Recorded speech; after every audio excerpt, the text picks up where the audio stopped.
o histórico inflacionário brasileiro e a criação de novas cédulas. O Banco Central Brasileiro divulgou no dia 29 de julho uma nota sobre a criação de uma nova cédula. Papéis de R$ 200 começam a circular no mês de agosto em todo o espectro econômico. A criação de uma nova cédula assusta as pessoas de idade mais avançada, haja vista a lembrança de uma era em que o poder de compra brasileiro era dilapidado mês a mês, sem que o governo pudesse ter controle sobre a situação. Inflação. Esse termo define o crescimento dos preços de bens de consumo ou serviços. A dinâmica não é complicada. Quanto mais dinheiro em circulação, menor será o seu valor. Afinal, o dinheiro também é um produto e responde à lei da oferta e da demanda. Possuindo valor menor, o dinheiro terá menos poder de compra, ou seja, ele terá sua capacidade de comprar diminuída. A Coca-Cola pode explicar isso de forma esclarecedora. Em 2006, qualquer pessoa que possuísse R$ 3,50 poderia adquirir uma bela garrafa de 2 litros do refrigerante de cola. Em 2012, com os mesmos R$ 3,50, apenas poderíamos adquirir a garrafa de 1 litro. Atualmente, R$ 3,50 é o preço da lata de 350 ml.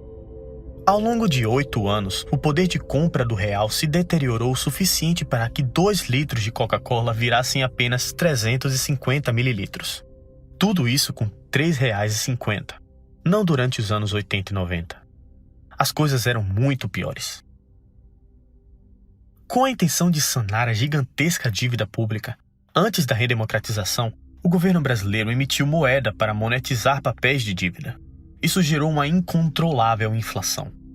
Devido ao caos, em cerca de 10 anos, o Brasil foi dono de 5 moedas diferentes, sendo o real a última moeda a ser estabelecida, controlando a hiperinflação e trazendo estabilidade à economia brasileira. As demais acabaram sucumbindo num cenário de preços mais de 1000% maiores a cada ano.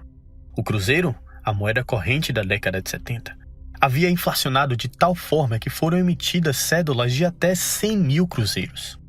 Isso criou um ciclo de planos falhos de retomada econômica, até culminar na estabilização do Plano Real. Plano Cruzado, 1986, Governo Sarney. Declarada a instauração do cruzado, em substituição à moeda corrente, o cruzeiro.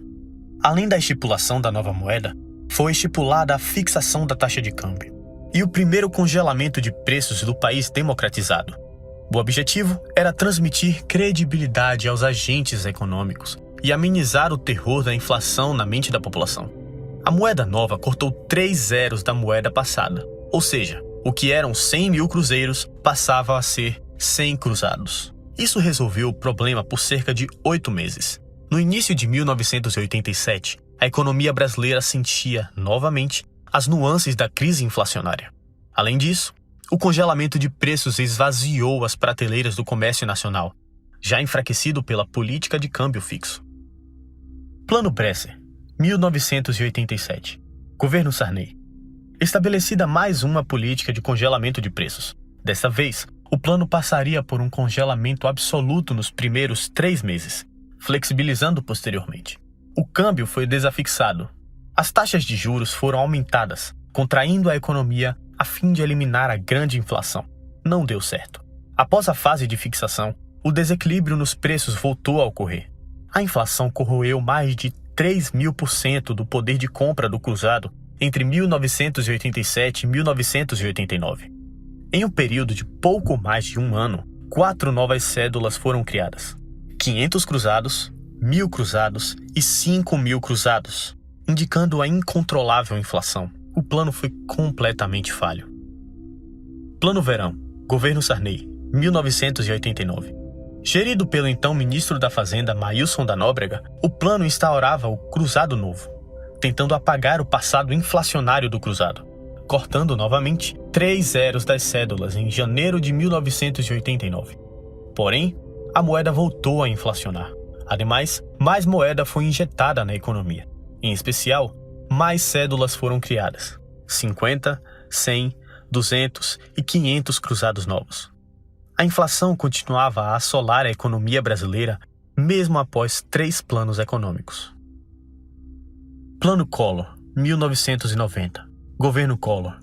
O plano mais famoso e mais criticado da história do país. Gerido pela economista e então ministra da Fazenda Zélia Cardoso de Mello, o plano estabeleceu novamente congelamento de preços e salários, além da criação do Imposto sobre Operações Financeiras, aumento de preços de serviços e tarifas públicas, entre outros. A pior de todas as medidas foi o congelamento de depósitos em contas correntes e poupanças que excedessem 50 mil cruzados novos. Isso contraiu a produção brasileira e arrasou uma economia que já estava aos frangalhos. Ademais, o cruzado novo fora substituído novamente pelo cruzeiro, mais uma troca de moedas. Apesar da forte contração monetária, por conta das falhas executórias no novo plano de retomada econômica, a inflação continuou a assolar a moeda nacional. O presidente, em razão de tais falhas, foi o primeiro presidente brasileiro a sofrer um impeachment, sendo deposto do cargo em 1992. Nesse meio tempo, novas cédulas foram criadas: 10 mil, 50 mil, 100 mil e 500 mil cruzeiros. Cédulas de 1 milhão e 5 milhões de cruzeiros estavam no planejamento de lançamento do Conselho Monetário Nacional. Felizmente, nunca foram postas em circulação.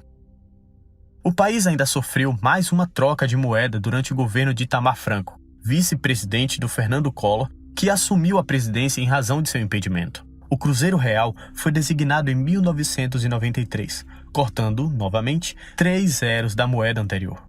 O Plano Real veio logo em seguida, estabelecendo o real, nossa atual moeda, e estabilizando a saúde monetária brasileira em 1994. Tamanha foi a destruição monetária no país que, se fizermos um exercício simples de conversão de moeda, poderemos constatar que R$1 no ano de 2020 equivale a cerca de 3 bilhões de cruzados da década de 1980, completamente decrépito. Apesar de ter estabilizado a hiperinflação dos anos 80 e 90, o próprio real é ameaçado por inflação. Entre 1994 e 2020, segundo o Índice de Preços ao Consumidor Amplo, a atual moeda brasileira sofreu uma variação de 520% em seu valor. Isso significa que uma compra feita com R$100 no início do Plano Real, hoje custaria cerca de R$620. Somando isso com a criação da nova cédula de R$200, que resultará numa injeção de 90 bilhões de reais na base monetária brasileira, o temor por uma nova crise inflacionária começa a dar comichões nas mentes residentes do país verde-amarelo. Apesar disso, não empurraremos nossa moeda da beira de um precipício novamente. Uma hiperinflação, apesar de não ser um cenário impossível, é algo muito improvável. Porém, ignorar o passado é o caminho mais curto para errar novamente.